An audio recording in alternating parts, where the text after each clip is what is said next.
Bien le bonjour. Donc, me voici, Anthony Mostert. Oh, un instant. On me voit mieux?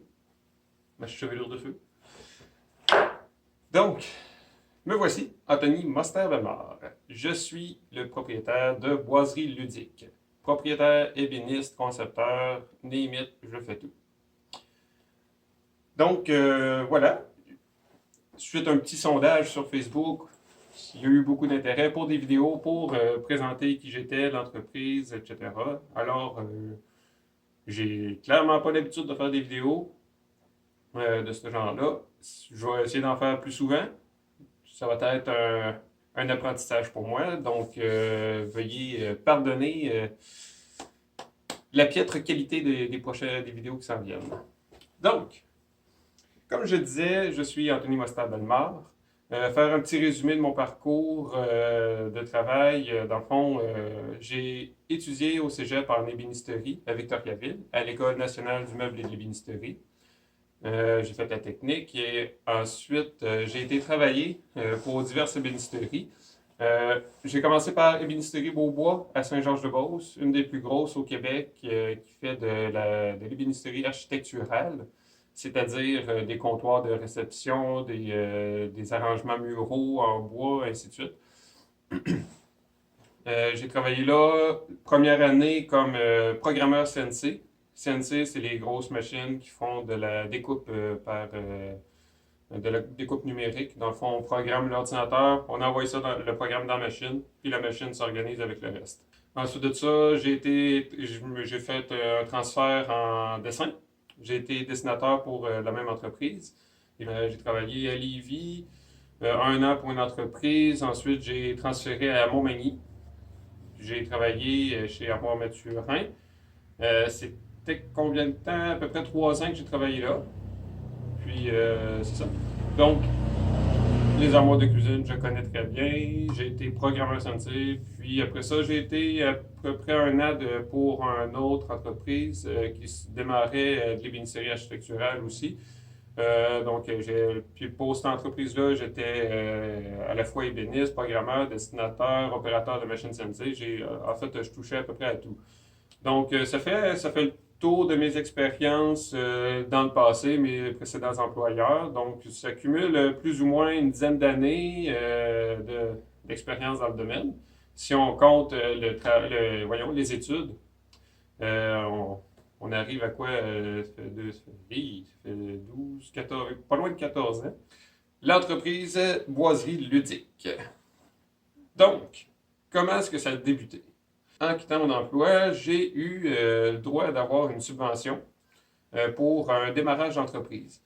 Avant même que je quitte mon employeur, j'avais trouvé l'ébénisterie où je suis actuellement ici. Et c'était plutôt abordable dans mes moyens. Puis quand j'ai vu l'opportunité, j'ai sauté dessus. C'était vraiment la chance. Ça faisait à peu près 2 ans que je m'y jetais le projet, que je voulais me lancer pour faire l'étape de jeu. Donc, quand j'ai vu ça, j'ai fait ah, ça me l'apprend. Donc, c'est ça. Puis là, quand je suis parti de mon emploi, ben, j'ai eu la subvention. C'est une subvention salariale qui me donnait un petit salaire pendant un certain nombre de temps pour préparer l'entreprise jusqu'à être viable. Donc, les premières semaines, c'était pour préparer le plan d'affaires. Donc, euh, moi, comment est-ce que ça s'est passé? Dans le fond, j'ai commencé la subvention le 15 novembre 2021 et j'ai ensuite de ça acquéri la bâtisse finale, là, était à moi, fini finale, c'était à moi, plus personne ne peut rien dire. Je l'ai obtenu le 19 novembre. Ensuite de ça, ici, dans le shop, c'était un fouillis monumental.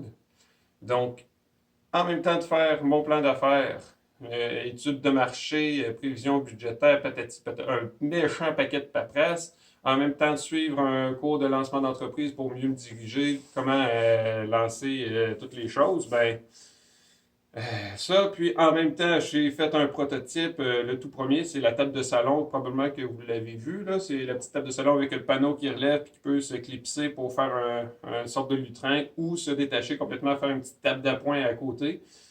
Le concept est quand même très intéressant, mais hein, c'est pas vraiment adapté aux jeux réguliers, là, aux joueurs réguliers. Donc, c'est ça. J'ai fait tout ça en même temps. J'avais jusqu'à fin janvier pour faire ça.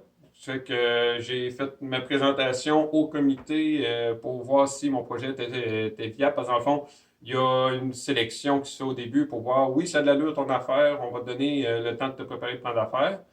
Puis, à la suite de ça, il faut faire une présentation devant un comité et le comité va juger si oui, ça a vraiment de l'allure, est-ce que tu t'es bien préparé et tout et tout. Donc, j'ai fait ma présentation, ça s'est bien passé. J'ai eu une extension jusqu'au 15 mai. Puis, après ça, c'était fini. À partir de là, oui, donc à partir de fin janvier à mi-avril, mars-avril, ouais, c'est ça. C'était la conception de mes prototypes, fabrication finale et tout. Ça va bien, ça va bien. Ça va pas juste dans l'étape de jeu. C'est peut-être, par contre, une des questions qui peut se poser. Est-ce que je ne fais que des tables de jeu? Non. Dans l'immédiat, j'en fais quand même pas mal, mais c'est pas suffisant pour être rentable à temps plein.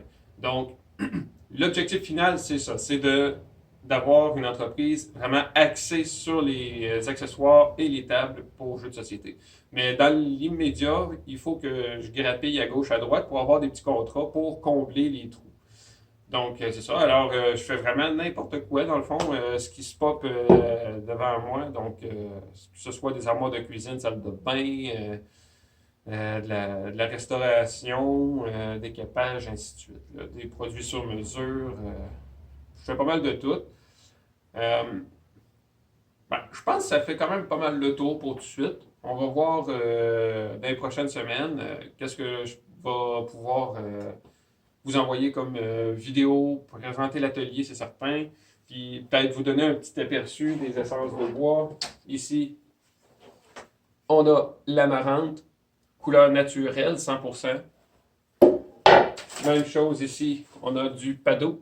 Paddock, je ne sais plus c'est lequel en français, c'est paddock ou paddock, je ne sais plus. Bref, c'est orange naturel aussi.